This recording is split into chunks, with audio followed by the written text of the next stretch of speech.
வணக்கம் மக்களே.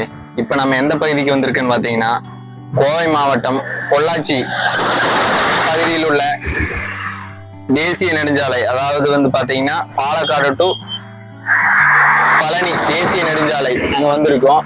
இந்த பகுதியில பாத்தீங்கன்னா வேகத்தடை, அதாவது இந்த வேகத்தடை எதுக்கு அமைச்சிருக்காங்கன்னே தெரியல. இதனால பாத்தீங்கன்னா வண்டி இப்ப நீங்க பாத்துருக்க வீடியோ பாத்துட்டா திடீர்னு பிரேக் போடுறாங்க. இந்த மாதிரி பிரேக் பிடிக்கும் போது சமயத்துல பாத்தீங்கன்னா பின்னால வர்ற வாகனங்கள் மோதறதுக்கு உண்டான வாய்ப்புகள் அதிகமா இருக்கு.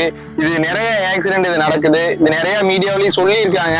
நம்மளும் இதை பதிவு பண்றோம். இதை நீக்கிறதுக்கு உண்டான நடவடிக்கை நெடுஞ்சாலைத்துறை எடுக்கணும். இதுல பாத்தீங்கன்னா பெரிய லாரிகள்லாம் போகும்போது நம்ம ஸ்டேரிங்கோட பால் ஜாயிண்ட் அப்படின்னு சொல்லுவோம், அது பழுதடையுது.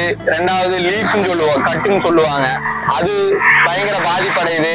ரெண்டாவது இதுல திடீர்னு பிரேக் பிடிக்கும் போது பின்னால வரக்கூடிய வாகனங்கள் அந்த வண்டியில மோதி 2-3 விபத்துக்கள் இங்க நடந்துருச்சு.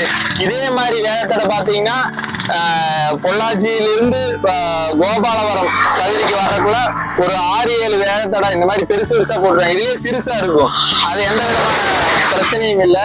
இப்ப பாத்தீங்கன்னா நீங்களே சவுண்ட் எல்லாம் கேட்கலாம்.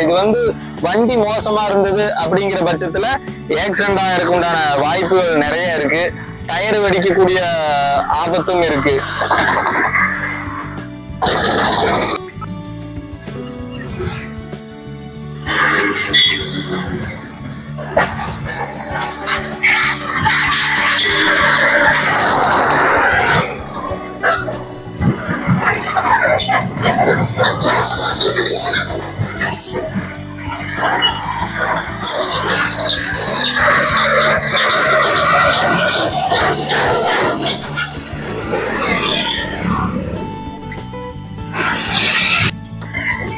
இந்த வேகத்தடையை மிக விரைவில் நமது தமிழ்நாடு நெடுஞ்சாலைத்துறையானது சரி செய்ய வேண்டும் என நம்ம பஞ்சாயத்து யூடியூப் சேனல் சார்பாகவும் பொதுமக்கள் சார்பாகவும் வாகன ஓட்டிகள் சார்பாகவும் கேட்டுக்கொள்கிறேன்.